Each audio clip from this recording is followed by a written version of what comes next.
इस लम्हे में ये लम्हा कहाँ था मेरा।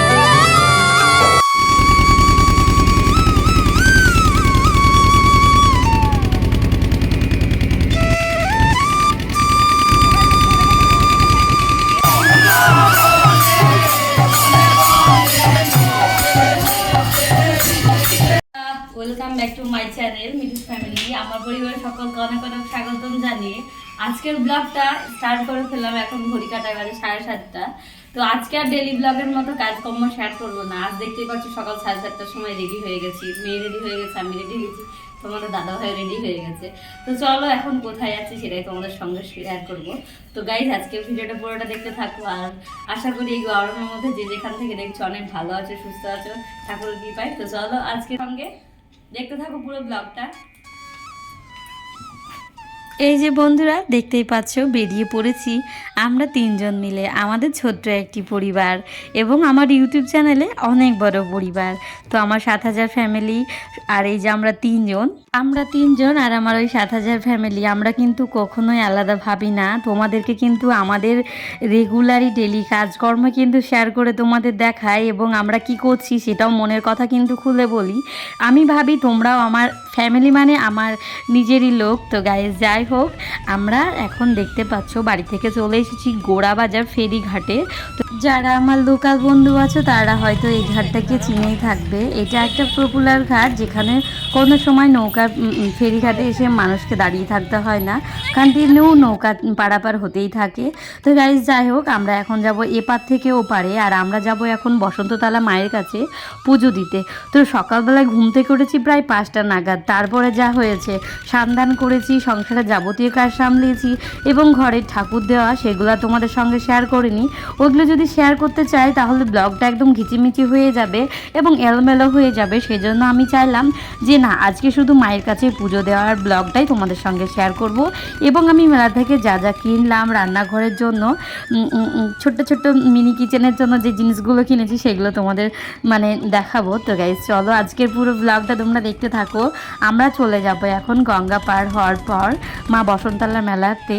তো এই যে দেখতে পাচ্ছ সবাই মিলে এখন নৌকা থেকে নেমে গিয়ে আমরা মানে এখান থেকে নেমে গিয়ে তারপরে একটুখানি যেতে হবে আমাদের। তো যেতে যেতে রাস্তায় দেখো কত সুন্দর একটা লাল কালারের ঘোড়াটা চড়ছিল, তোমাদেরকেও একটু দেখিয়ে নিলাম। আর এই যে দেখো চলে এসেছি আমাদের মেলার কাছে, মানে আমাদের লক্ষ্যে আমরা পৌঁছে গেছি। তো এখান থেকে আমাদের ডালা কিনতে হবে, যেহেতু আমরা ঘরের থেকে ডালা নিয়ে আসিনি। তো গাড়িতে ডালা আনা অসুবিধা, যেহেতু নিচে ঝোলানোর জায়গা রয়েছে, পাটা ঠেকে যাবে, সেজন্য কিন্তু আমি ডালা নিয়ে আসিনি। আমি বাড়ি থেকে ধূপকাঠি, দেশলাই এবং ফুল যাবতীয় জিনিসগুলো নিয়ে এসেছি, কিন্তু ডালাটা নেওয়া হয়নি এবং সময়ও হয়নি।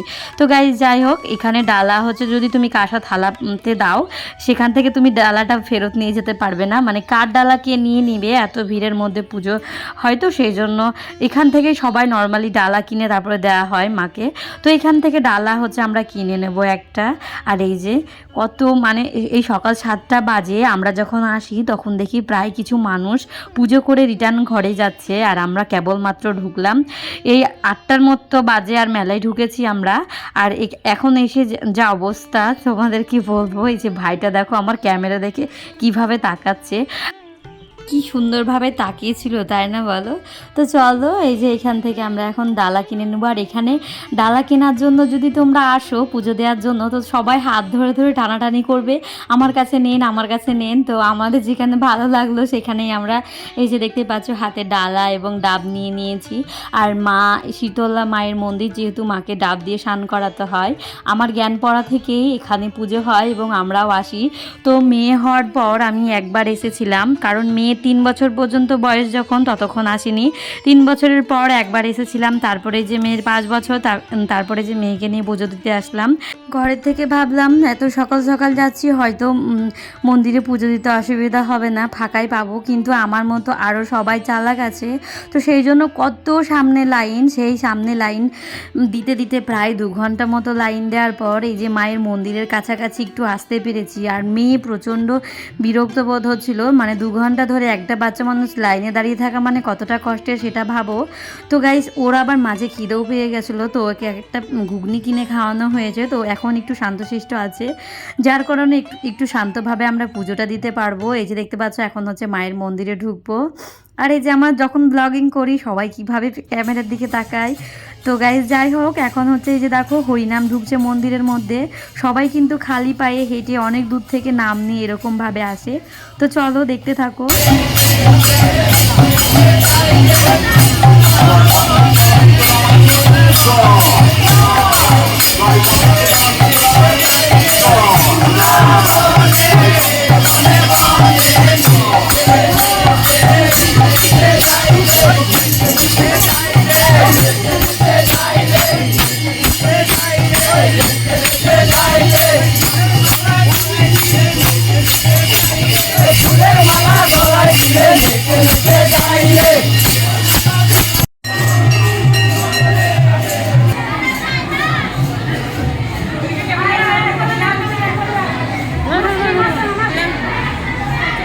ফাইনালি কিন্তু অনেক কষ্টের পর মায়ের দর্শন পেয়েছি এবং মন্দিরে ঢুকতে পেরেছি। কিন্তু দেখতে পাচ্ছ পুজো দেওয়াতে এতক্ষণ ধরে যে লাইনে দাঁড়িয়ে রয়েছি, কিন্তু পুজোটা যদি শান্তিভাবে না দিতে পারি তাহলে কিন্তু মনটা একদম শান্তি হবে না। কারণে তোমাদের দাদাভাই বললো একটু দাঁড়িয়ে যাও, ওনাদের পুজোটা দেওয়া হোক, তারপরে কিন্তু আমরা পুজোটা দিয়ে নেব। তো ওনাদের পুষ্পাঞ্জলি নম শীতলা দেবী নম এস সচন্দন গন্ধপুষ্প বিল্লপত্র পুষ্প পুষ্পাঞ্জলি নম শীতলা মাতা চরণাভ্যায় নম। উলুলুগে মায়ের চরণে দিতেন।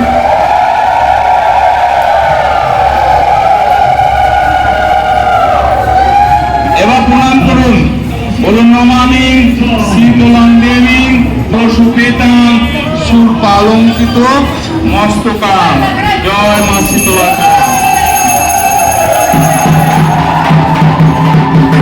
কথায় রয়েছে সুবরের ফল নাকি মিঠা হয়। তো দেখো আমরা একটু সুবুর করার পর কিন্তু একদম মায়ের কাছাকাছি থেকে আমরা পুজো দিতে পারছি। আর এত সুন্দরভাবে পুজোটা আমরা দিয়েছি তোমাদের আর কি বলবো, মানে জীবনে আজকে হয়তো প্রথম এতবার পুজো দিতে এসে আজ হয়তো খুব ভালোভাবে এবং খুব সুন্দরভাবে মায়ের কাছে আরাধনা করতে পারলাম। তো গাইজ যাই হোক, ওইদিকে আমার পুজোটা কমপ্লিট হয়ে গেছে। তখন যখন পুজো করছিলাম তখন কিন্তু ক্যামেরাটা স্টার্ট রাখতে পারিনি, দুঃখিত। তারপরে দেখো পুজো করে এখানে হনুমানদের মন্দির রয়েছিল, সেটাকে দর্শন করে নিয়ে এসে প্রসাদ খেয়ে জল খেয়ে তারপরে কিন্তু এখন ঘড়ি কাটায় প্রায় 9:30 নাগাদ বাজে। তো আমরা এখন ওই যে 2টো করে লুচি খেয়ে নিচ্ছি, যদিও ঘর থেকে মুড়ি নিয়ে এসেছি, সেই খাওয়ার পরিস্থিতি আর ছিল না। তো এইদিকে দেখো আরও হরিনাম আসতেই আছে। তো এই মেলাটা সকাল থেকে শুরু হয় 5টা থেকে আর রাত্রি 9টা পর্যন্ত এরকম চলতেই থাকে। তো দেখো এখানে আমাদেরকে কেমনভাবে ঠকাচ্ছিল, আইসক্রিমের দোকানে আমাদের কিভাবে ঠকাচ্ছে, মানে কর্নাটো লেখা আছে, আমরা বলছি কর্নাটো দিতে আর দিচ্ছে কিন্তু অন্য আইসক্রিম। তো সেই নিয়ে তোমাদের দাদাভাই একটু তর্কাতর্কিও লেগে গেছিলো, সেটা আর ভিডিও করিনি। তো তারপর থেকে মুডটা একটু অফই হয়ে গেছিলো, যে যেটা চাইছিস কাস্টমারকে সেটা যদি না দেয় তাহলে কি সেটা ভালো লাগে? যেহেতু আমি সেই জিনিসের মূল্যটা আমি দেব, তো সেই জিনিসটা যদি না পাই তাহলে কি ভালো লাগবে? তো সেই জন্য মুডটা আমার একটু অফ ছিল। তারপরে কেনাকাটাগুলো তোমাদের সঙ্গে আর শেয়ার করতে পারিনি। তো কী কী কিনেছি সেটাই তোমাদের দেখাবো। বললাম যে কিচেনের জন্য আমি কিছু কিনেছি। এইদিকে তোমাদের দাদাভাই মেয়ের জন্য নিয়েছে মহাভারত, রামায়ণ, ঠাকুমার ঝুড়ি গল্পের বইগুলো পড়তে খুব ভালোবাসে এবং সেইগুলো পড়ে পড়ে মেয়েকে মানে শোনাবে এবং খাওয়াবে। তো অনেক গল্প বলতে বলতে না আমাদের কাছে প্রায় গল্পগুলো শেষ হয়ে গেছে, সেই জন্য কিছু গল্পের বই নিয়ে আসলাম। আর এইদিকে কিনে নিয়েছি প্রচুর ক্লিপ, চিরুনি এবং আমার সংসারের জিনিসপত্র। এই যে দেখতে পাচ্ছ আমার কিচেনের জন্য নিয়েছি এই বেলেন লাঠিটা, যেহেতু আমার রুটি ভাজার জন্য। আর কি বলবো তোমাদের, মেয়েরা এমনই একটা জিনিস, সংসারের জন্য জিনিস কিনতে কিনতে যতই থাকুক না কেন, হাজার থাক, তবুও দোকানে গেলে কিন্তু সংসারের জিনিসের জন্য একটা না একটা ঘরে কিছু নিয়ে আসা হয়।